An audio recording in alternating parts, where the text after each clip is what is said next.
So I did my paper on misophonia, and misophonia is a condition in which afflicted individuals possess an extreme intolerance to certain sounds, usually resulting in an emotional, psychological, or an even physical distress. And this distress can lead to outbursts toward the origin of the sound, which in many times it's another human, and this could be either verbal or physical. Either way, not good. And the sounds are called triggers, and they're often sounds that have been conditioned to cause a negative response in a person with misophonia. And many times these sounds are hearing a person eat, chew, breathe, smack their lips, snivel, or even snore. But anything that has been conditioned to create a negative response in the person could be a trigger sound.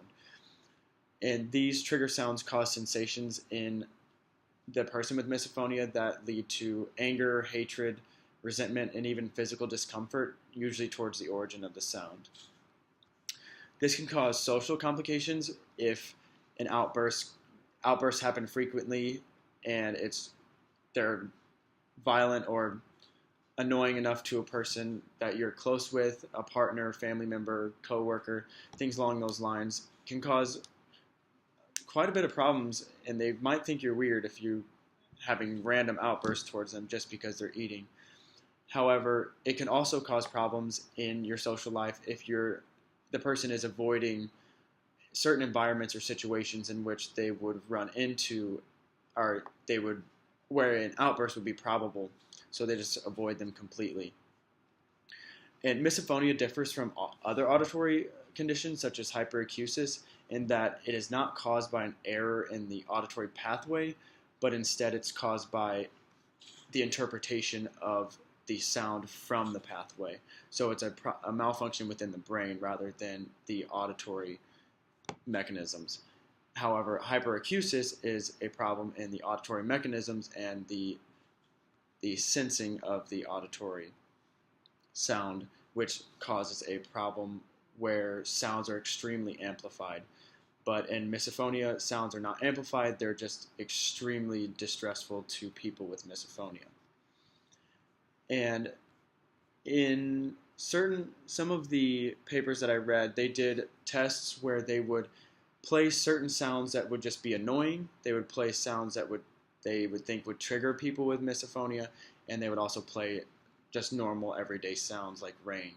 And they found that people with misophonia had extreme distressful reactions to trigger sounds, whereas people in the control group did not have or had much less annoyance to the sound that was supposed to be a trigger.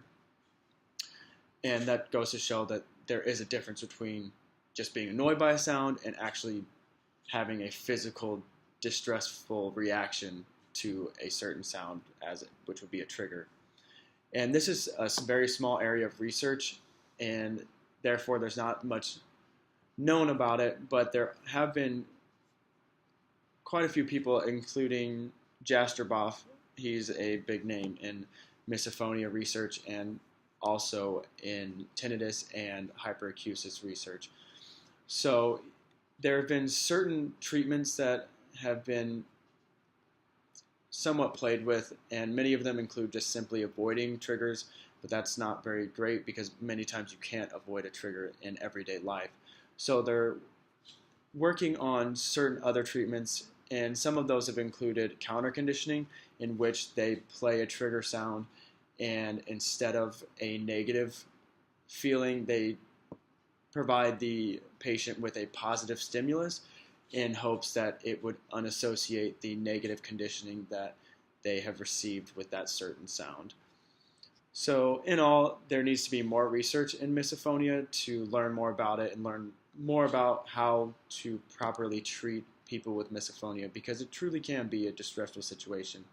And knowing from experience, I've never been diagnosed with it, but I am pretty sure I have this problem, and it is extremely annoying, and I get extremely angry at people whenever I can hear them eat and things along those lines.